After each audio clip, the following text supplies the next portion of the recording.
China, século VIII a.C. Conta a história que na dinastia Tang havia um general muito leal ao imperador, que era um ótimo soldado. Acontece que esse general, certa vez, matou uma pessoa por uma vingança pessoal. Ele foi detido e condenado à punição máxima, pena de morte. Quando apresentaram o caso para o imperador, um dos conselheiros, um cara chamado Li, comentou muito sério que a morte desse general já era devida há muito tempo. Aí o imperador ficou curioso, como assim? Então lhe contou que o pai e os irmãos desse general lutaram pelo império e morreram em batalha. O general foi o único da família a sobreviver, sofreu muito por essa perda. A sua morte era então devida há muito tempo porque ele estava atrasado para se reencontrar com a sua família. O imperador ouviu aquela história e ficou comovido, aquele cara tinha perdido tudo. E em vez de mandar que executassem o general, sentenciou uma pena menor, um rebaixamento de patente. O que Li fez ali foi pedir clemência em nome do general, e ele fez isso apelando à emoção do imperador, para persuadi-lo de poupar a vida daquele homem. A persuasão era uma arma muito poderosa naquela época, por isso a China, na antiguidade, desenvolveu tanto essa arte. Ela era muito usada no campo acadêmico, militar, político, como forma de convencer governantes a atuar em favor do Estado e do povo. Para você ter uma ideia da importância da persuasão, existem pelo menos 6 palavras diferentes em chinês para se referir a ela. Os chineses da antiguidade entendiam diversas nuances da persuasão. E quem praticava essa arte eram as pessoas com mais status, elas eram super estudadas, muitas vezes trabalhavam para o governo, elas formavam elite social. Na Grécia Antiga também valorizavam muito o poder do argumento, um pouco diferente da China, né? Onde os oradores usavam as suas habilidades para persuadir um governante, né? Alguém com poder. Já na Grécia, todos os considerados cidadãos eram educados e treinados para serem debatedores e para falar para uma grande audiência, porque numa democracia não tinha alguém impondo uma ordem, mas sim um debate onde vencia o argumento mais forte, o que convencesse ou persuadisse mais pessoas. A persuasão é um elemento muito poderoso da linguagem. Desde aquela época até hoje, ela é usada em questões de vida ou morte, define o rumo de sociedades inteiras, mas com o tempo a persuasão também foi encontrando outras aplicações. Não compre carro amanhã. Compre agora! Onix 2016 por R$ 34.990. Isso mesmo, Onix 2016 por R$ 34.990. E é na propaganda que a gente vai focar hoje. Eu vou contar um pouquinho sobre esse discurso, qual é a sua estrutura geral, como que ela funciona. E spoiler, a persuasão tem tudo a ver com isso. Eu sou a Aline Valek e você está ouvindo Bobagens Imperdíveis. Episódio de hoje, o idioma da persuasão.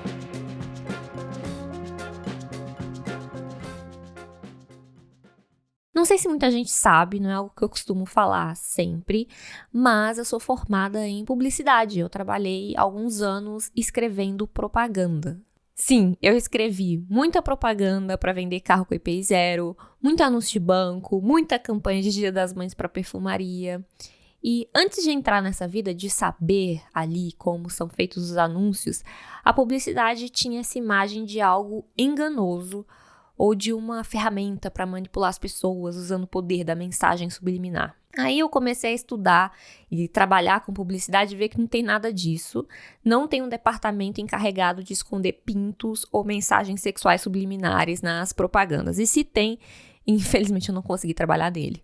E também se desfez para mim a imagem que propaganda é igual a mentira. Não que ela não minta às vezes, tá? Mas o objetivo não é enganar. O objetivo da propaganda é persuadir e convencer. Convencer, aí a gente pode entender como falar com a razão do público, usar lógica, racionalidade, argumentos. E persuadir, falar com a emoção do público. Como na história que eu contei no início, né? O conselheiro, ele precisou contar toda uma história para envolver e para emocionar o imperador e assim, bem sutilmente, conduzir ele a tomar uma decisão. E é justamente isso que a propaganda faz. Existem várias técnicas de persuasão, várias formas de construir um discurso persuasivo. A propaganda ela domina boa parte delas porque numa sociedade capitalista de consumo, a persuasão é também usada como ferramenta para vender. Mas uma característica do discurso publicitário é ele mesmo ser super adaptável. Então, da época que eu trabalhava com isso até hoje, muita coisa mudou. E das origens da publicidade até hoje, então, nem se fala. A publicidade tradicional, como era na época de Mad Men, não existe mais daquele jeito. Aliás, Mad Men, né, que é um seriado ambientado dentro do universo publicitário da década de 50, fala muito sobre essa importância das narrativas, de envolver a emoção, né, na persuasão. A série é muito boa, aliás, principalmente por ter personagens femininas bem fodas. Me identifico demais. Então, vale assistir.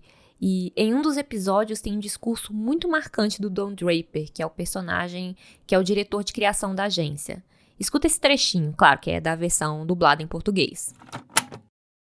Bem, a tecnologia é um atrativo brilhante, mas existe um raro momento em que o público pode ser envolvido num nível além brilho, se tiver um laço sentimental com o produto.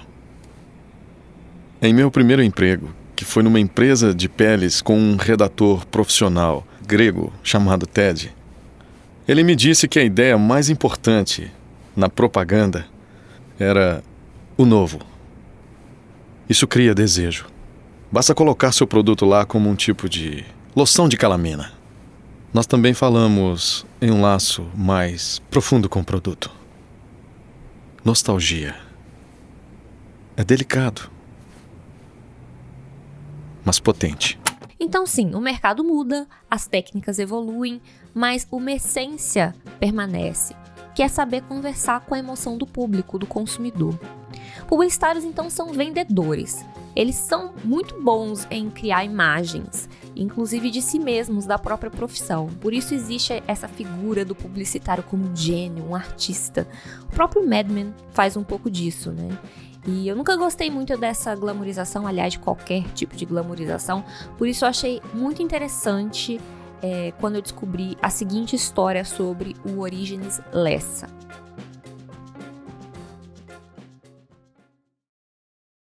Eu conheci o Orígenes Lessa quando eu era bem nova. Ele é escritor e autor de vários livros infanto-juvenis, tipo Memórias de um Cabo de Vassoura e Confissões de um Vira-Lata. Eu não sei se você conhece, mas foram livros que marcaram a minha infância. Ele tem uma bibliografia bem extensa, na verdade. Ele escreveu contos, romances, ensaios, reportagens e é um dos chamados imortais, né, da Academia Brasileira de Letras. Aí, quando eu tô na faculdade, eu descubro que ele também foi redator. Para você ver que escritor e ex-publicitário não é assim uma coisa tão incomum. Ele foi um dos redatores mais importantes da JWT, ali no final dos anos 50. Pois é, mais ou menos na mesma época de Mad Men, só que no Brasil. No livro Criatividade em Propaganda, o Roberto Mena Barreto conta que começou a carreira de redator nessa agência onde o Orígenes Lessa trabalhava. E ele conta que ele passou por vários momentos de bloqueios, de erros, de jobs que viraram pesadelos. Ele não estava mandando muito bem, não estava conseguindo produzir. Aí um dia o Lessa chegou pistola na agência.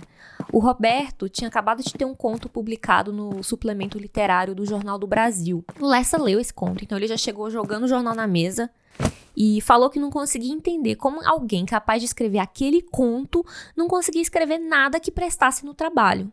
Aí o Roberto, desesperado, suando frio, ele disse que ele tentava seguir as regras para fazer um bom anúncio, mas eram tantas. Aí o Orígenes Lessa respondeu o seguinte: Roberto, propaganda é uma merda. O melhor anúncio não vale um bom conto ou um bom poema.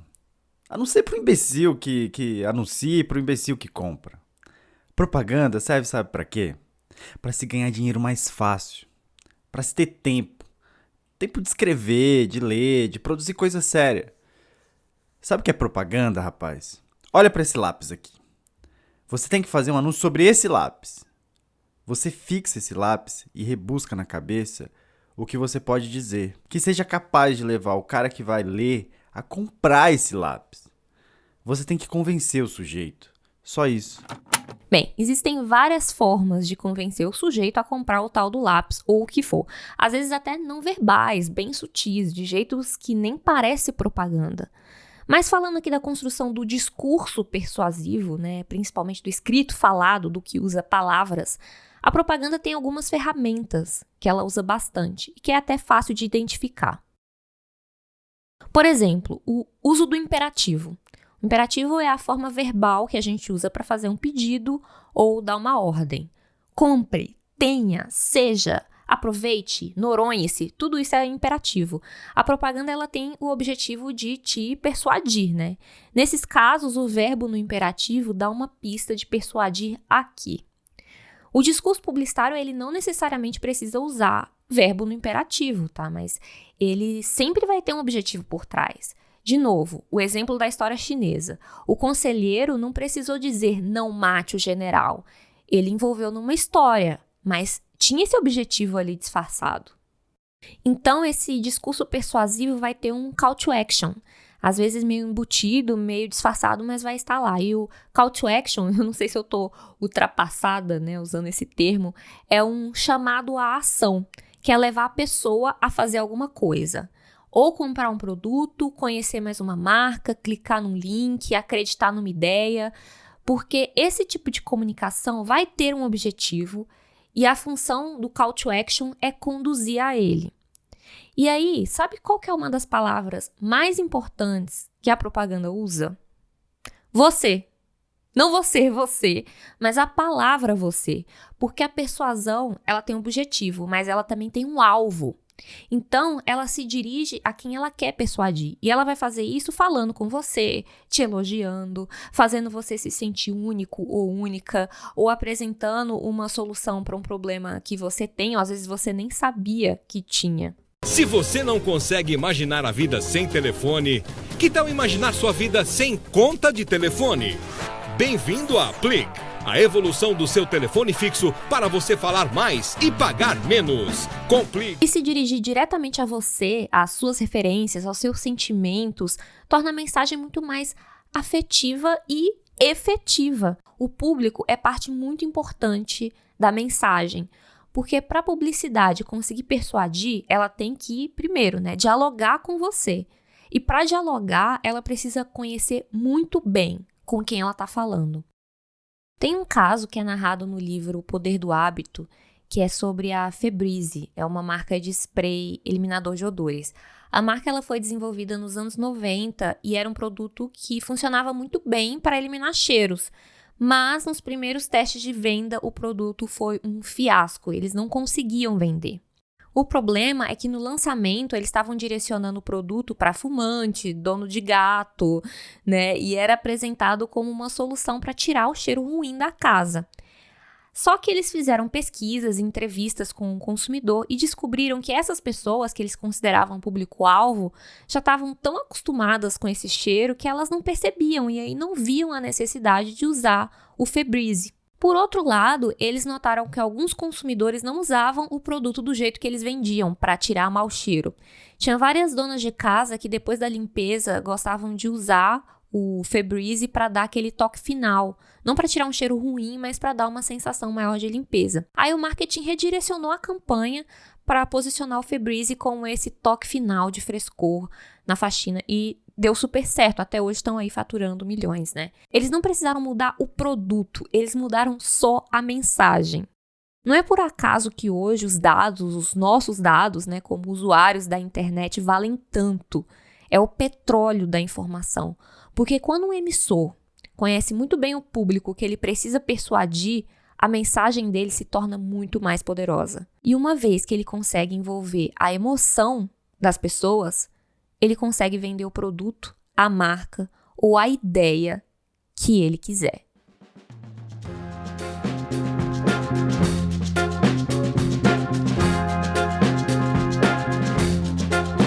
Bem, eu tive que escolher um recorte para falar, né, no episódio de hoje, mas o discurso publicitário não está só na propaganda, até porque nesses tempos de internet que mudou muito o mercado publicitário, mudou muito a profissão e democratizou um pouco o uso desse discurso. Então tá no político, tá no líder religioso, tá no influencer famosão do Instagram, tá no coach que quer te ensinar a ganhar 1 milhão, tá no livro de autoajuda e naquele cara que quer de todo jeito te levar para um esquema de pirâmide. Tem gente tentando nos persuadir o tempo inteiro, usando ferramentas da publicidade para vender alguma coisa, nem que seja a própria imagem. Eu não quero aqui sentenciar, a publicidade é ruim, ou então, tipo, nossa, publicidade é tudo, fada sensata. Não quero aqui encerrar nenhuma discussão, até porque esse tema não se esgota aqui e eu posso voltar a ele depois em outros episódios. Mas a publicidade está aí, sendo usada como uma caixa de ferramentas. A questão é, ela está sendo usada para quê? A serviço de quem? Ela pode ser usada de outras maneiras? E é deixando essa questão no ar que eu vou encerrar o episódio de hoje, mas não sem antes oferecer um brinde como agradecimento a você que ouviu até o final. E eu tô oferecendo 15% de desconto nas compras da minha loja. É só você ir lá em loja.alinevalek.com.br e na hora de finalizar a compra, digita o cupom SAUDÃO BOBAGENS. Tudo junto, sem acento, em maiúsculas, SAUDÃO BOBAGENS, para ter 15% de desconto na compra. Bem, esse foi o meu momento, a gerente ficou maluca, porque comprando na minha loja meus livros, minhas zines, minhas artes, assim como indo na página apoio.alinevalek.com.br, você apoia o meu trabalho, contribui para que eu continue escrevendo. E falar em apoio, um agradecimento ao Marcos Felipe, que nessa edição ele interpretou a voz do Orígenes Lessa, e ele também deu entrevista no episódio número 7. Então, um beijo e até a próxima edição de Bobagens Imperdíveis.